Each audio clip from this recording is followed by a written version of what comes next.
Today we're talking about reverse culture shock, things that I noticed when I was back in the US for a couple weeks after having lived in the Dominican Republic for a while now, but I was here for a year straight. I have made a couple videos about this in the past. One was just like brief observations after being there over a winter break.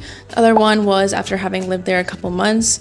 Today's video is maybe going to overlap a little bit with some of those observations, but there will also be some new things that I have to add. The first culture shock moment was just simply needing a car to go anywhere. Here where I live in the Dominican Republic, I can walk to the supermarket, I can walk to the gym, and I can walk to some restaurants, a little plaza.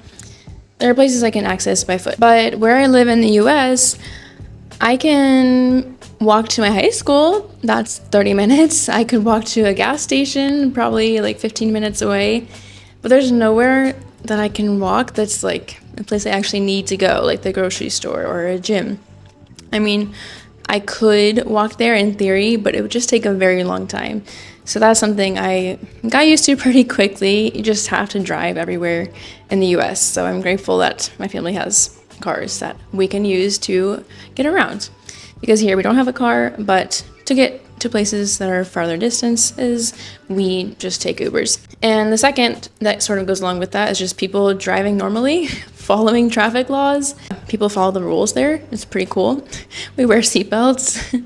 I mean, we should here too, but can't say I do in the back of an Uber. The third culture shock was just the diversity, because that's something that's honestly really beautiful. I'm not trying to be political or anything, just honestly, it's very beautiful to see all the different people that we welcome in the US, all the different kinds of racial backgrounds, all the different countries people come from. I noticed this especially when I was on vacation in Rehoboth. That's more diverse than my hometown. But yeah, I was like, wow, it really is something special to be able to have so many different people from all these different backgrounds in this country. There's also diversity in food and like restaurants, things like that. Just in my hometown, there's like Thai food, Japanese food, Chinese food, Vietnamese food. You can get Italian, obviously, and Mexican, all these different things. So there's more diversity of what kinds of foods you can get than here, I would say, at least accessible where I am. And also in the supermarket, there's a bigger like international food section. Speaking of supermarkets, the next one is every single store having free Wi-Fi. I very much appreciate that. For example, I'm going to the grocery store. Oh no, I forgot if I need something else on this recipe. Let me double check it last minute. I can go on the website just using the Wi-Fi from the store. Here, there's no free Wi-Fi in my gym or supermarket or anything like that.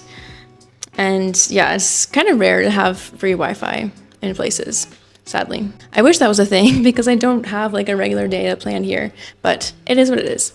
I've gotten used to it. Also, speaking of supermarkets, things are just bigger. I made a YouTube short about the different ice cream sections. There's a lot more varieties of ice cream in the US.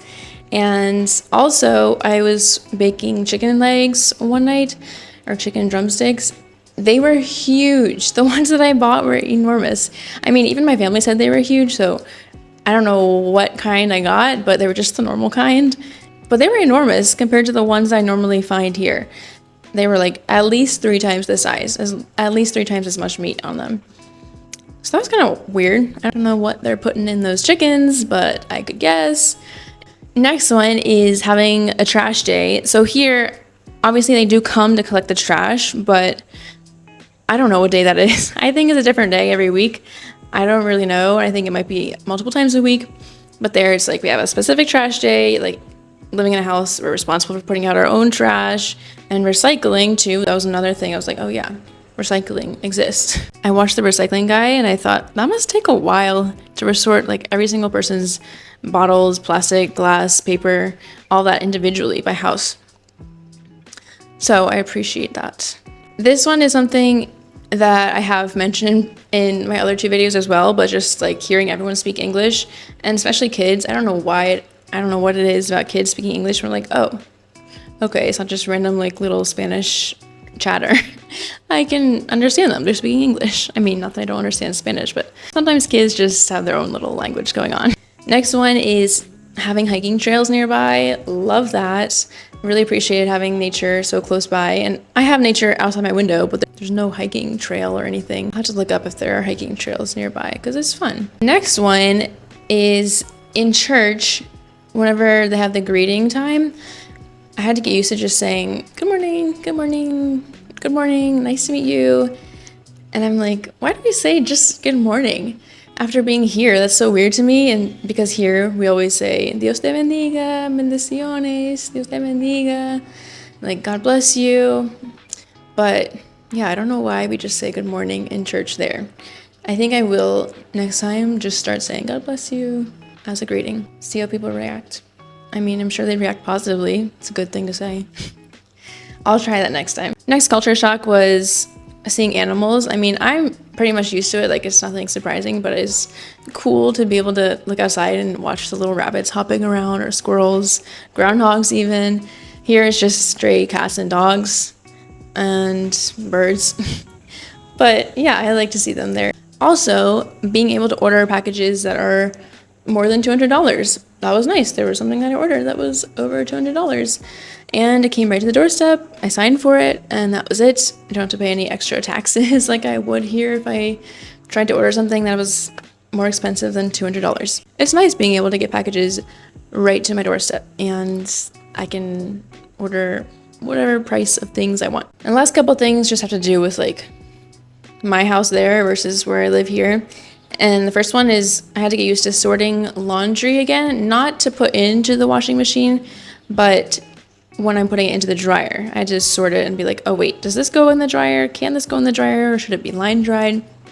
I had to get used to doing that again. And honestly, I don't know if I want a dryer in the future. It's kind of more simple to just hang everything up on the line to dry. Here, that's what I do. We just have a washing machine, no dryer, so we just hang everything up, and it works well because the sun is very strong here. The next one is having hot water. We don't have a water heater here, and like it's never been a problem. So I had to get used to adjusting the temperature on the faucet when I was washing my hands or taking a shower. Here, just turn it on, and that's the temperature of water I'm going to shower in. And lastly, central air conditioning. Love that. My house has central air conditioning there, and here we just have like one window air conditioner. So I did appreciate the central air. So that is the final reverse culture shock, if you will. And let me know if you have any reverse culture shock moments, whether you've lived in another country or in the US, Dominican Republic. Let me know in the comments. I'd be happy to hear from you. So thank you so much for watching. Have a great rest of your day, and I'll see you in the next one. Bye-bye.